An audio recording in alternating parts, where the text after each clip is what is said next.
Hello, and welcome to our very last lesson of Topic 5. We have spent 3 full weeks on rational expressions and radicals, and I'm so happy to be finally done with those. Not that I don't like them, because I really do, but that was a long time and it felt like it just went on forever. So I'm glad that we could do something a little bit new and a little bit easier, and so it's just a change of pace. I like it. Okay. So today we are working on lesson 5-7, the Pythagorean theorem, and some of you may have already learned this, so this will just be a quick review. But a couple things I wanted to go over with you first is when we talk about radicals, we talk about perfect squares sometimes. And when you have a perfect square here, you can easily figure out what the area is and the side length is. Okay, in this case, the area is 25. And because it is a square, then the way that you would get the side length would be the square root of 25, which is 5. Okay, here our area is 16, and to figure out what the side length is, a lot of students want to divide this by 4. But that's not how this works. You would have to square root it and you would get 4.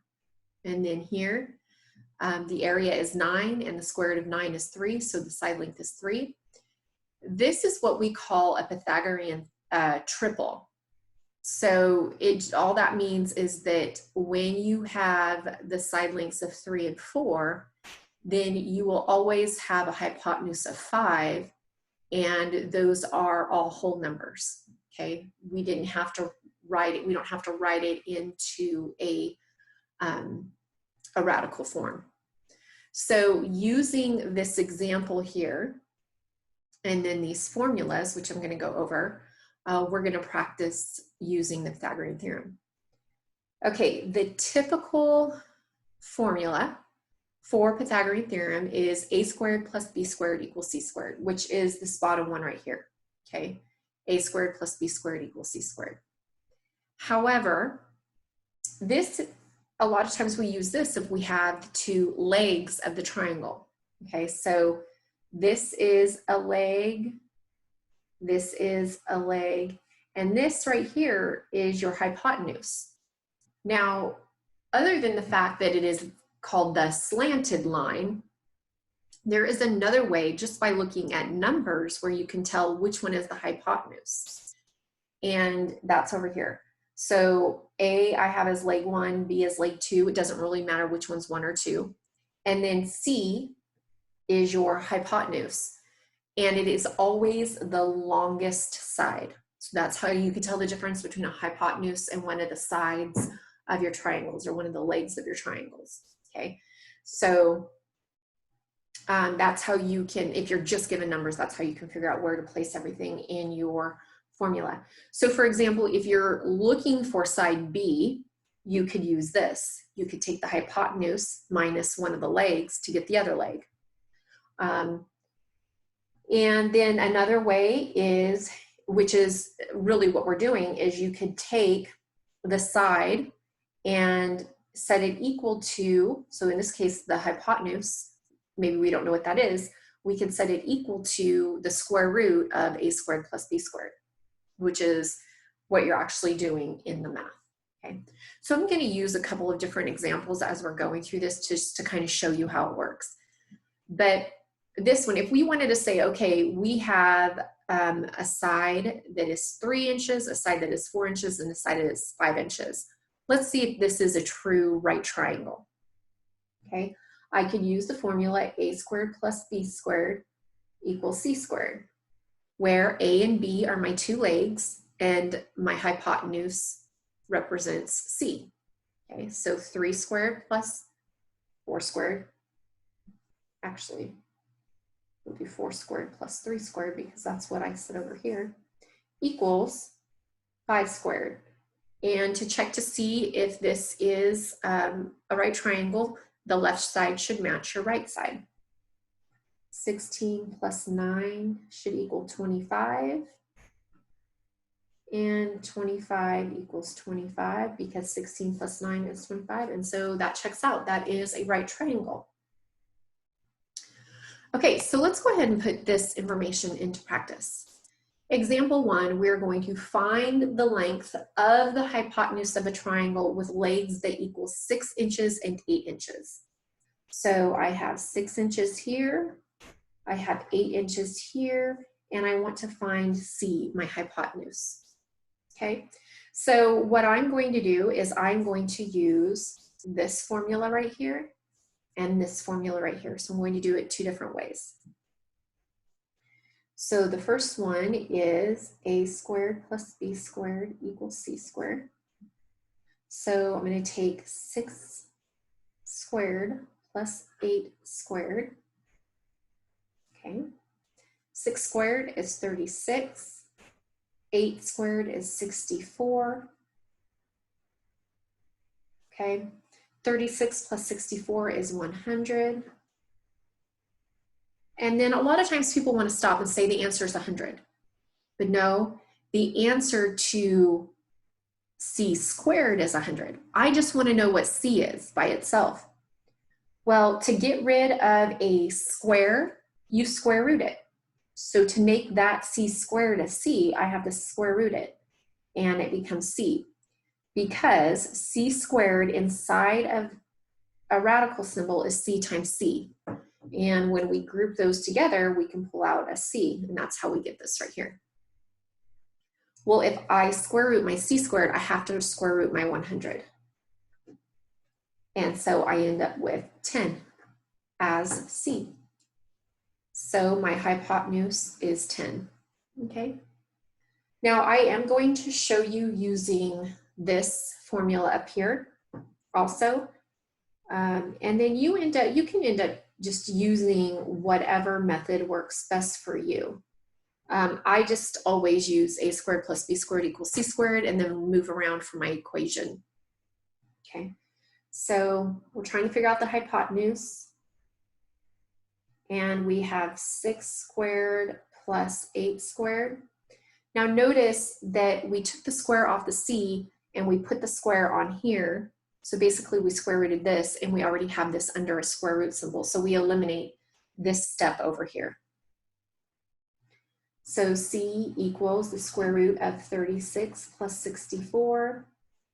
C equals the square root of 100. C equals 10. So either way you work these out, you end up with the same answer. Okay. All right. Example 2, find the length of the hypotenuse of a triangle with legs equal to 5 feet and 2 feet.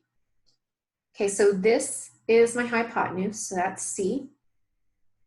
This is going to be 5 feet and 2 feet. Oh, and by the way, don't forget your units. This is inches. I forgot to get my units in there. Okay, and you can use whichever way works best for you as far as figuring out what the hypotenuse is.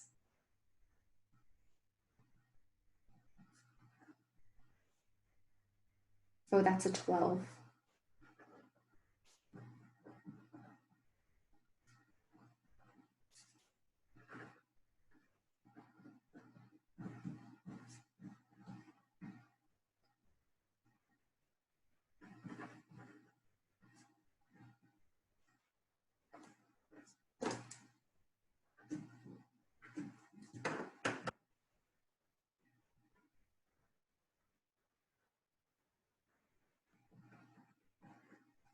Okay, and there you have your answer of 13 feet. If you don't know some of these square roots, it might be helpful to just get a list of perfect square roots, and try to learn those. It makes it just easier, less time and maybe using your calculator or figuring it out by hand. Okay, example 3, what is the side length B in the triangle below? So notice that here we're looking for a side length, we're looking for the leg, we're not looking for the hypotenuse. So when you set this up, make sure that one of the legs, either A or B, are left alone, okay? Now, in a situation like this, there's so many different ways that you can do this. You could come up here and use this formula or this formula, or you could just set it up as a squared plus b squared equals c squared and solve it like an equation. And so that's how I'm going to show you. And then I'm going to come up and do one of these also. Okay. So, okay, so I'm going to make A my 5 here. And we're going to try to figure out B. And then C represents our hypotenuse, so we have 13 squared. Okay. So 5 squared is 25. 13 squared, oh, we just found the square root of 169 to be 13. The opposite of that is 13 squared, which is 169. Okay, and now I have to subtract 25 from both sides. Okay, and we're left with b squared equals 144. Okay, so then I square root that, and I get b equals 12 centimeters. All right. Now the other way that I'm going to do this is I'm going to set it up as b squared equals your hypotenuse minus the given leg. Okay, c squared minus a squared. All it does is eliminate this right here because you're already subtracting it on this side. So we don't know what b squared is. C squared is 13 squared and a squared is 5 squared. So we end up with b squared equals 169 minus 25. And again, you square root this, and b equals 12 centimeters. Same thing. And I could use the other one also, but I'm not going to. Okay. All right, let's look at example 4. This one actually comes out of your textbook. The tiles at the right are squares with 6-inch sides. What is the length of the hypotenuse of the right triangle shown? So here are your side lengths with 6 inches on each side, and we want to figure out what this side length is, okay, your hypotenuse. You are going to give your answer in simplified radical form and as a decimal. So I'm going to show you how to do both of those. Okay. So we are going to, so I know that this is my hypotenuse because it cuts the square in half from corner to corner. Okay, so I have a squared plus b squared equals c squared, and I'm going to plug in what I know. Six squared is 36. Oops.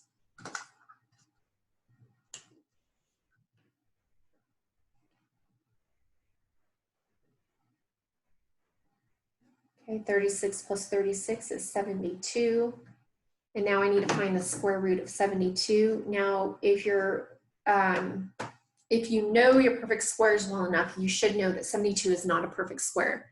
64 is, which is 8 times 8, and 81 is, which is 9 times 9, but not 72. So I'm going to have to factor out the 72 like we were doing in all of our lessons for 5-6.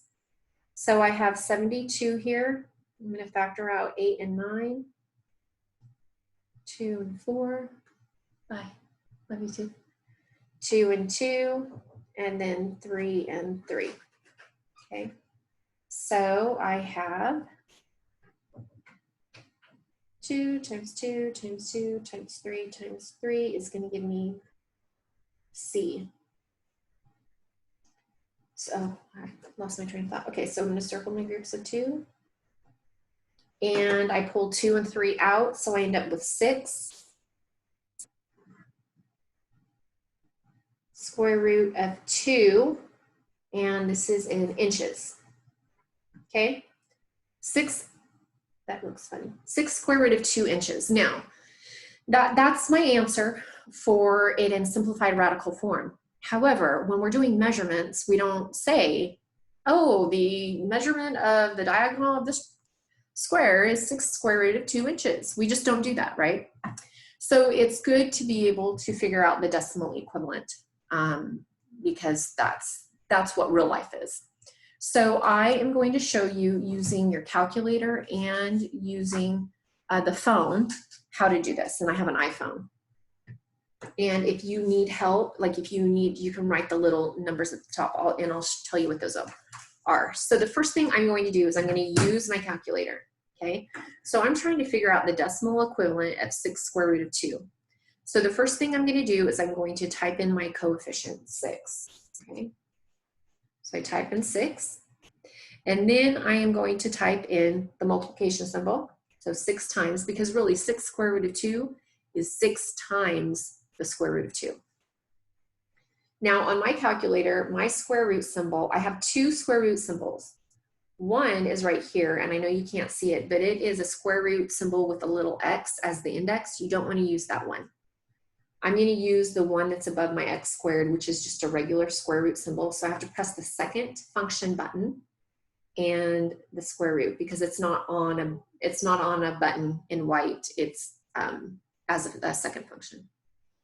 Okay, once I do that, I'm going to plug in my radicand, so the number that's inside of my square root symbol. Now, if your calculator pulls it up with the parenthesis in front of your radicand, you have to close out that parenthesis. If it doesn't, I don't think you have to worry about it. So I'm going to close out my parenthesis here, and then I just press equals, and I get 8.48, and I'm rounding it to the nearest tenth. So if I round my 4, my 8 rounds it up to 5. So my answer in decimal form is 8.5 inches, okay? So anytime on your homework or whatever, I don't know if I have this on your homework or not, but I might. If it asks you to write it in decimal and radical form, make sure you do both. Okay, now, if you don't have a calculator and you're using your iPhone as a calculator, I can show you how to do that. Okay. Now, before that, I'm going to write the instructions at the top of your notes here. Okay, so if you're using a calculator, okay, you're going to type in the coefficient times, and then I'm going to do this. I have to do the second function and then the square root symbol, and then you're going to do the number inside of your radicand, and then you're going to close out your parenthesis and press equal. So that is for a calculator. Okay, now let's do an iPhone. Okay, so for an iPhone, you are going to type out your coefficient again, so 6, and then the multiplication symbol, and then you're going to, I'm so sorry, you guys, my dog is whining to get out. Pause.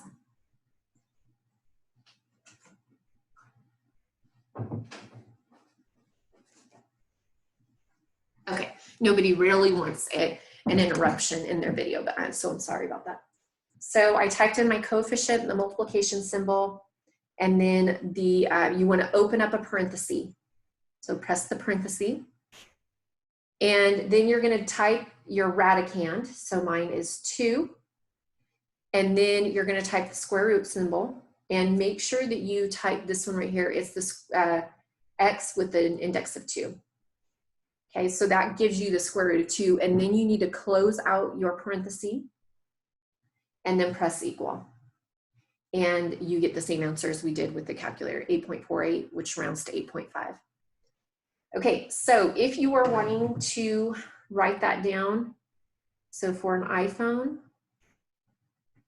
you are going to type out your coefficient, multiplication, open up a parenthesis, type in the number that's inside of your radicand, and inside of your radical, so the radicand. Then you're going to press the square root button that has a little 2 here. You're going to close out your parenthesis. Oh wait, I'm sorry. then you have to, no, that's right. You're going to close out your parenthesis and then you're going to say equal. And then that is how you figure it out on the phone. Okay, perfect. All right, let's go to page 2.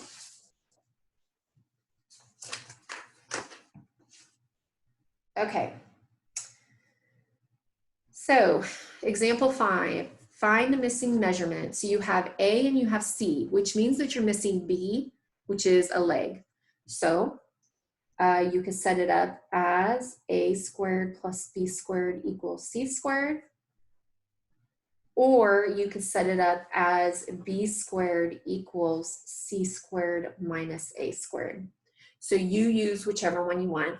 You could even use B equals the square root of C squared minus A squared. So either one of those will work. You don't have to choose the same one that I do. Okay, so I'm going to choose this one right here. 6 squared plus B squared equals 10 squared.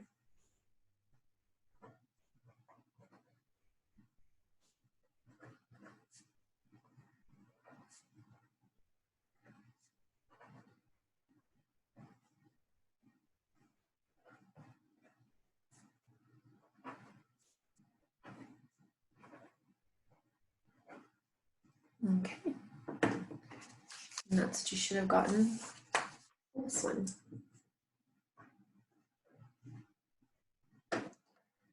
Okay, we're going to have a fraction and we're going to have a decimal to work with just because those are on the homework as well. So again, I'm going to use A squared plus B squared equals C squared. So A squared plus 1 squared equals 5/4 squared. Okay. All right.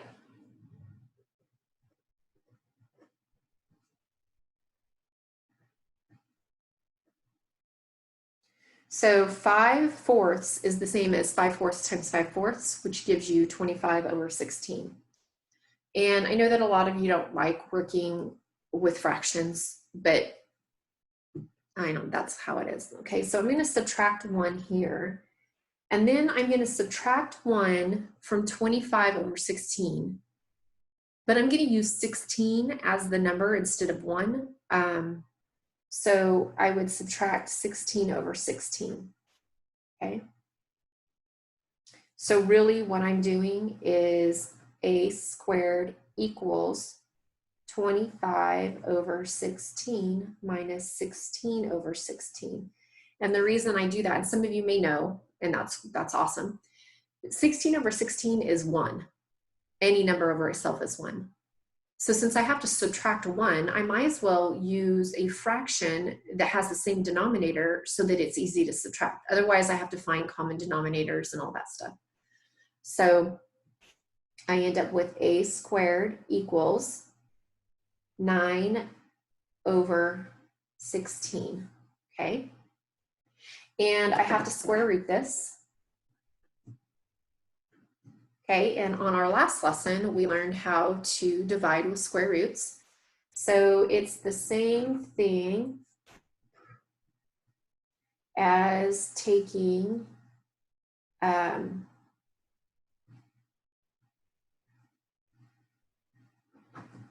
square root of 9 over the square root of 16, okay? So A equals 3/4.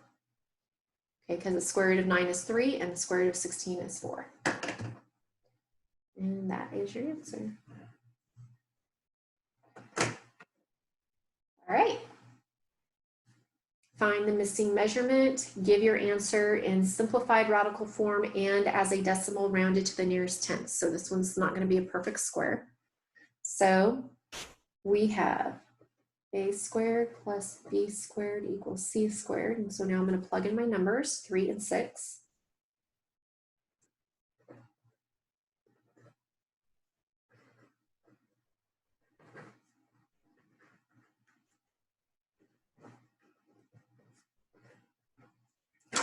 And I'm going to square root that. Now, to square root 45, I'm just going to factor it out. Okay, so I'm going to create a factor tree.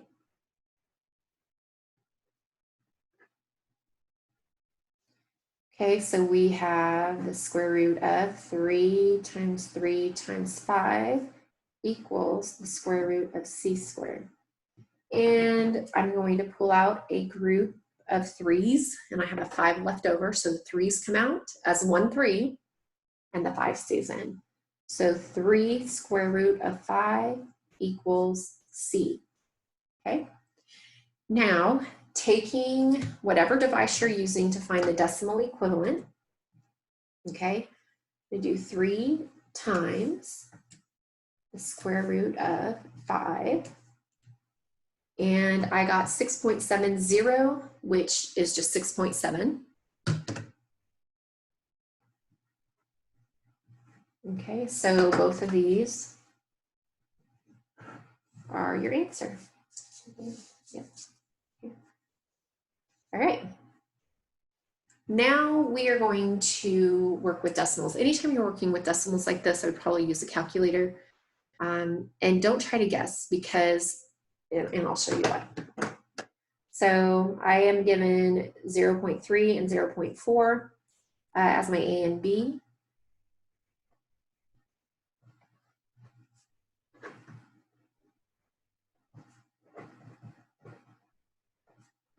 Okay. So 0.3 times 0.3, a lot of times we want to say, oh, that's 0.9, but it's not 0.9. Okay, watch.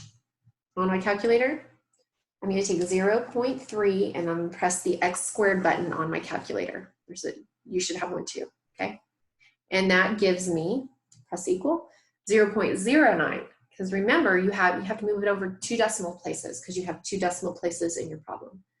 So this is 0.09. And then 0.4 squared is 0.16. And that's going to equal c squared. So 0.16 plus 0.09 is 0.25. Okay, and then we are going to square root that. And the square root of 0.25 is 0.5.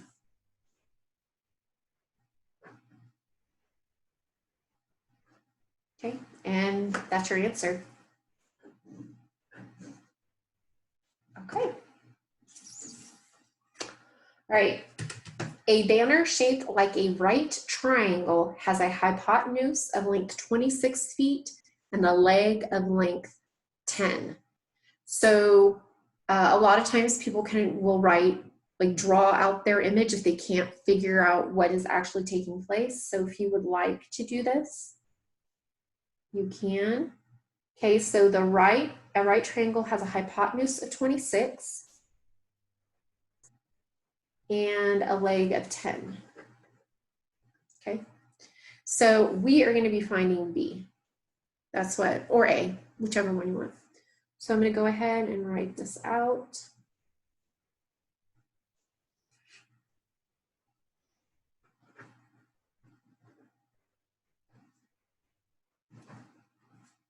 Okay, so, and then I'm going to use my calculator for 26 squared, 676.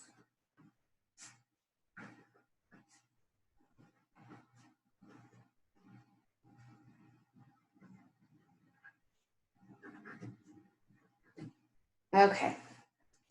Now, with big numbers like this, I would try to see if it's a perfect square first, and then factor it out if it isn't.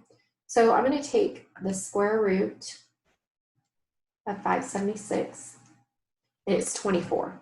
So in this case, B equals 24B. Okay.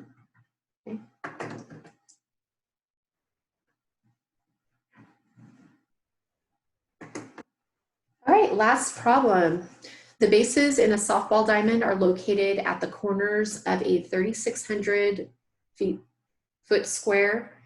How far is a throw from second base to home plate? Okay, so here's the square that it's talking about right here. Here's your square. Okay, just that part of the field. And they want to know from here to here, which is your hypotenuse of any right triangle here. So see, what is that distance? Okay, so I'm going to redraw this here. Okay, and they say that the area is 3,600 feet squared. Okay, remember at the top of this page, we said that the area was 25 for this bigger one. And then in order to figure out the side length of a square, we take the square root of it. So that's really what we're going to do with 3,600. So the square root of 3,600 is, we're going to figure that out, 60. So all side lengths are 60. So in looking at our image over here, say I was going to use this one right here, this as your right triangle. This is 60 and this is 60. And so we need to figure out C. So using the Pythagorean theorem, okay, we're going to take 60.